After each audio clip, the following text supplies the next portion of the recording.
The US dollar has lost 97% of its purchasing power since 1913, and the next 10 years might be worse than the last 100. This is not a conspiracy video. This is a data video, because right now, central banks are buying gold at the fastest pace since 1967. Saudi Arabia is pricing oil in yuan, and the IMF has quietly revised down the dollar's share of global reserves, 3 years in a row. Most people have no idea this is happening. And the ones who do? They're already moving their money. By the end of this video, you'll understand exactly what is shifting, why it matters to your savings, and what the smartest investors on the planet are quietly doing about it before it's front page news. To understand what's happening right now, you need to understand how we got here. Because the dollar didn't become the world's reserve currency by accident. It starts in 1944. Bretton Woods, New Hampshire. 44 nations sit down after World War II and essentially agree. The world needs a stable reserve currency. The US has the gold, the military, the industrial base. It's the dollar. Every major currency gets pegged to the dollar. The dollar gets pegged to gold at $35 an ounce. Simple, clean, American. Then in 1971, Nixon blows the whole thing up. The US is bleeding money funding the Vietnam War. The gold peg becomes impossible to maintain. Nixon closes the gold window in a 15-minute TV address. Most Americans had no idea what it meant. Just like that, the dollar becomes backed by nothing except trust and American military power. But here's the move that nobody talks about enough. In 1974, Henry Kissinger cuts a secret deal with Saudi Arabia. The terms are simple. Saudi Arabia prices all oil in US dollars. In exchange, the US provides military protection and weapons. And just like that, the petrodollar system is born. Think of it as an invisible tax on the entire world. Every country that needs oil, meaning every country, period, needs dollars first. Which means every government on earth is forced to hold dollars in reserve. Which means the US can print money, run deficits, and quietly export inflation to the rest of the world. For 50 years, this system worked beautifully. For America, at least. But that deal, the one Kissinger built in 1974, is no longer guaranteed. And that's where the story gets interesting. There are 3 cracks forming in the dollar's foundation right now. Each one on its own looks manageable. Together, they tell a very different story. Crack number 1. The dollar's share of global reserves is falling. In 2001, the dollar made up 73% of global foreign exchange reserves. That's the money governments hold as savings and for trade. Today, it's around 58%. A 15-point drop in 2 decades. Dollar bulls will tell you it's still dominant. The euro is at 20%. The yuan is at 3%. Nothing comes close. And they're right. For now. But they're answering the wrong question. The right question isn't, where is it? The right question is, what's the direction? Because 58% and falling looks completely different from 58% and stable. The euro took a chunk. The yuan is growing slowly. And gold, which earns no interest and is nobody's liability, is making a comeback in central bank vaults that almost nobody predicted 5 years ago. Crack number 2. The weaponization of SWIFT changed everything. In February 2022, the US and its allies froze $300 billion in Russian central bank reserves. Just to be clear about what that means, the US looked at a sovereign country's savings, money Russia earned through legitimate trade, held in good faith in Western financial institutions, grinned and said, actually, those are ours now.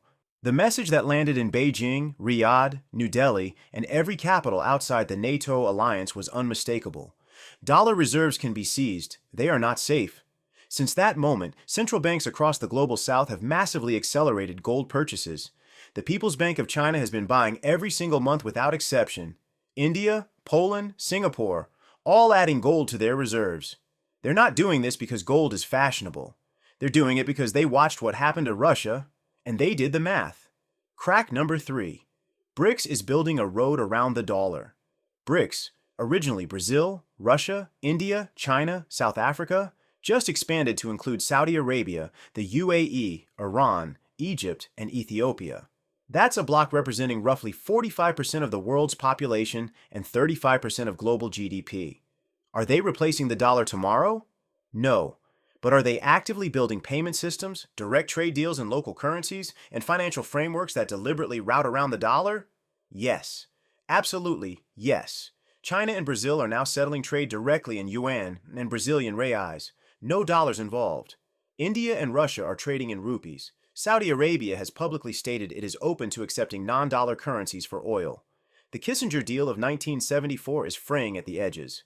So here's where we stand after these three cracks. The dollar isn't falling off a cliff, but its gravitational pull on the global economy, the automatic, unquestioned dominance it's had for 50 years, that is measurably weakening, and that matters. But the external threats are slow. They move in decades. The internal threat? That one moves in years, and it's the one that should actually keep you up at night. That's what we're getting into next. The United States is currently carrying $36 trillion in national debt. That number is so large it stops meaning anything to a human brain. So forget the total. Here's the number that actually matters. Interest payments on that debt have crossed $1 trillion per year. $1 trillion. Every year, just in interest. Not paying down the debt, just the interest on it. That's more than the entire U.S. defense budget. And it's growing fast, because interest rates went from near zero to 4 to 5%, and the U.S. has to refinance trillions in old debt at those higher rates every single year. The Congressional Budget Office, that's the nonpartisan government office whose only job is to run the numbers, projects that by 2034, interest payments alone will eat 20 cents of every single tax dollar collected. 1 in 5. Before a road is built, before a soldier is paid, before a Social Security check goes out. This creates what economists call a debt trap. But let me translate that into plain English. To escape the debt, you need either massive economic growth or spending cuts. Spending cuts are politically impossible at the scale required. Growth alone cannot outrun $36 trillion. So what's the only exit left? Inflate it away. Print money. Let inflation run hotter than interest rates. The debt stays the same number, $36 trillion, but each dollar is worth less, so the real burden shrinks.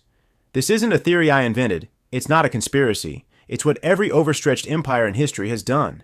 Rome shaved the edges off its gold coins, debasing them, reducing their actual value while keeping the face value the same. Weimar Germany ran printing presses 24 hours a day to pay war debts, and destroyed the middle class in the process. The U.S. itself inflated away a massive chunk of its World War II debt through the 1940s and 50s, deliberately keeping interest rates low while letting inflation run.